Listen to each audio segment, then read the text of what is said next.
Imagine a modern university campus where 40,000 students move in unison. It's a massive physical current of bodies flowing through concrete corridors, where the sheer volume of the movement effectively erases the individuals within it. This illustrates negative space isolation.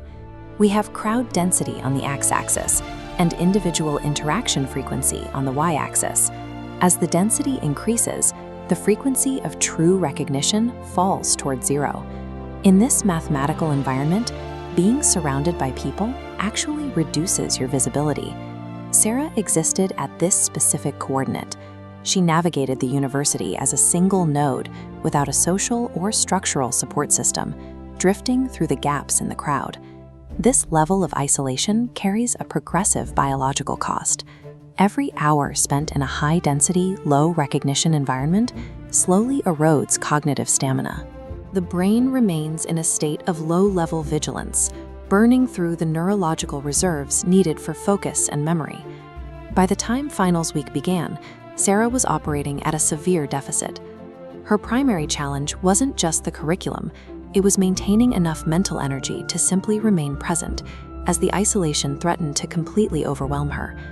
This grid maps the exam environment, a 500-seat lecture hall. We can isolate Sarah at this exact coordinate, one occupied desk positioned directly next to a single empty chair. Inside the hall, the silence and high stakes create a vacuum of pressure. For someone already depleted by a semester of isolation, the demand for sustained, perfect focus feels physically heavy.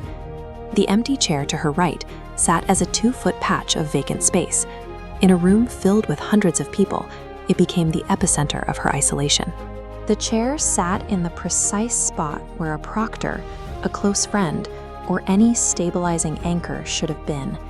It marked the boundary of her loneliness with quiet, physical precision. Midway through the exam, Sarah's world narrowed. The massive hall disappeared, leaving only the immediate radius of her desk and the encroaching fatigue that threatened to end her progress. Suddenly, the isolation ended. It didn't happen through a sound or a visual cue. Instead, the emotional temperature of the space around her desk shifted. The chair to her right remained empty. There was no visual distortion, no blurring of the light, and no physical form sitting beside her. However, a localized thermal sensation began radiating from that empty space. Sarah felt a steady, calming warmth moving directly into her core. The warmth responded to her physical state. As her exhaustion increased and her concentration wavered, the intensity of the heat scaled upward to counteract the drain on her energy. This presence functioned as a thermodynamic support system.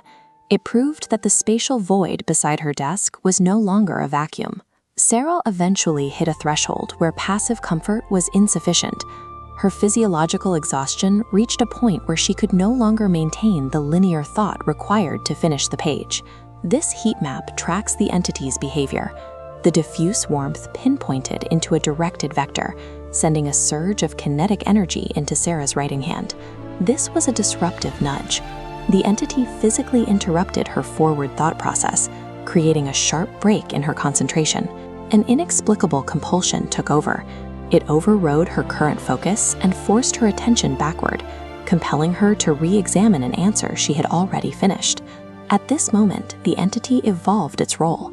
It moved from a source of passive comfort to an active academic director.